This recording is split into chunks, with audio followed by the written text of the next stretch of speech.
विलिनीकरणावरून दादांच्या राष्ट्रवादीचे वरिष्ठ नेते इच्छुक नसताना काही नेते मात्र उघडपणे समोर येत आहेत। 70% आमदार विलिनीकरणाच्या बाजूने सुनेत्र पवार यांच्याकडे बाजू मांडणार असल्याचं आमदार हिरामण खोसकरांनी म्हटलंय, तर अतुल बेनके यांनी जुन्नरमध्ये दोन्ही राष्ट्रवादी एकत्र काम करणार असल्याचं घोषित केलंय। बघूया।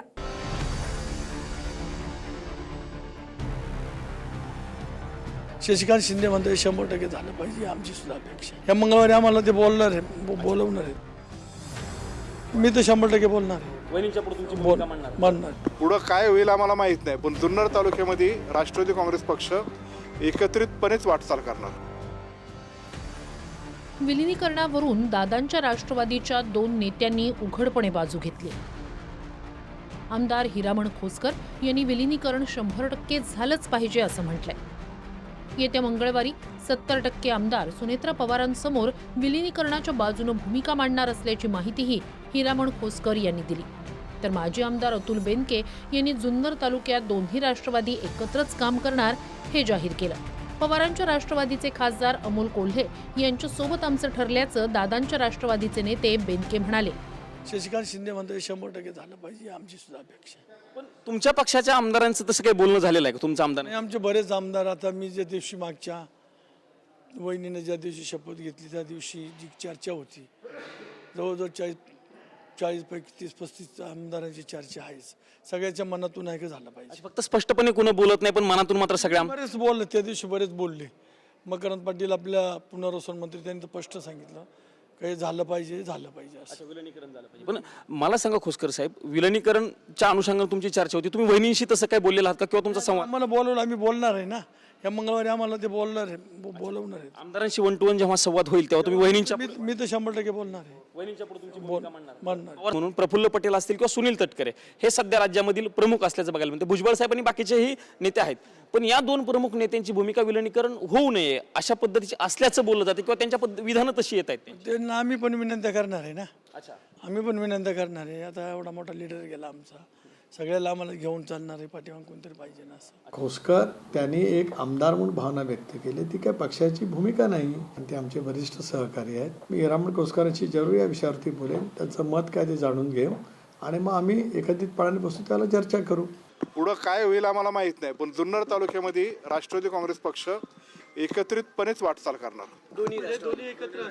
दोन्ही राष्ट्रवादी एकत्रितपणेच वाटचाल करणार। जिल्ह्यासाठी काही असे नाही, ते मला नाही माहिती। मी जुन्नर तालुक्यापुरतं सीमित सांगू शकतो, बाकी इतर तालुक्यांचं किंवा महाराष्ट्राचं किंवा वरिष्ठ नेत्यांचं मी सांगू शकत नाही। दोन राष्ट्रवादी स्प्लिट झाल्यामुळं जे आम्हाला फटका बसला ते आम्ही आता सारं विसरून आम्ही एकत्रितपणे पुढे जाण्याचं ठरवलेलं आहे।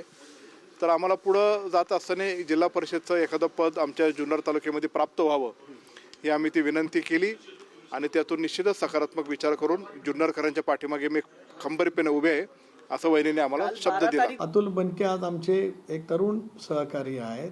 विधानसभेमध्ये दुर्दैवीरित्या त्यांना पराजय त्या ठिकाणी पत्करावा लागला, त्याच्यामुळे त्यांच्या विधानसभा मतदारसंघात काय परिस्थिती असेल त्याच्याबद्दल तर ते बोलले असतील।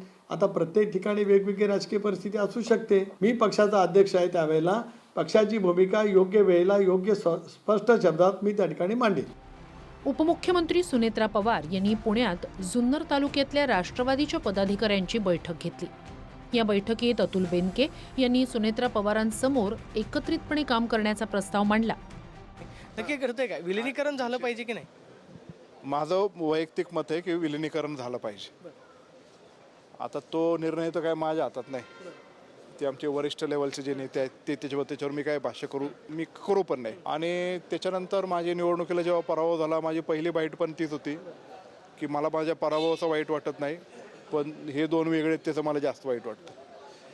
आणि तेव्हापासूनची भूमिका आहे ती माझी आजही भूमिका तीच आहे की राष्ट्रवादी कुटुंबाने एकत्र येऊनच पुढं वाटचाल केली पाहिजे।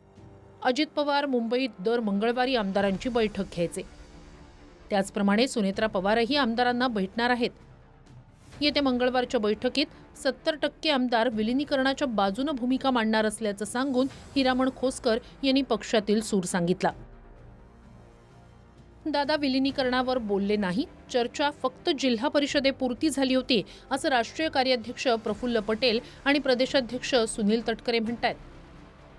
अर्थात विलिनीकरण झालं तर पवारांच्या राष्ट्रवादीच्या नेत्यांना सत्तेत वाटा द्यावा लागणार आहे. आता विलिनीकरणाचं पुढे काय करायचं याचा निर्णय सुनेत्रा पवार यांनाच करावा लागणार आहे. तर शरद पवारांच्या राष्ट्रवादीची ही मंगळवारीच बैठक आहे. तिथेही विलिनीकरणावरून ठोस भूमिका निश्चित केली जाणार आहे. इकडे पक्षाच्या आढावा बैठकीत जुन्नरच्या पदाधिकाऱ्यांशी बोलताना सुनेत्रा पवार भावूक झाल्या. आपल्याला अजितदादांचं स्वप्न पूर्ण करायचंय. आपल्या पाठीशी कुणी नाही असं कुणीही समजू नका. मी कार्यकर्त्यांच्या पाठीशी भक्कम उभी आहे असा विश्वास सुनेत्रा पवार यांनी कार्यकर्त्यांना दिला. अजितदादा ज्या प्रकारे काटेकोर पद्धतीनं काम करायचे तसंच काम आपल्याला करायचं आहे असं सुनेत्रा पवार यांनी कार्यकर्त्यांना सांगितलंय. सुनेत्रा पवार यांच्यावर अचानक उपमुख्यमंत्री पदासह पक्षाचा कारभार सांभाळण्याची जबाबदारी आली. त्यानुसार सुनेत्रा पवार यांनी आढावा बैठका घेऊन कार्यकर्त्यांना धीर देण्याचं काम सुरू केलंय. प्रदीप कापसे, TV9 मराठी, पुणे.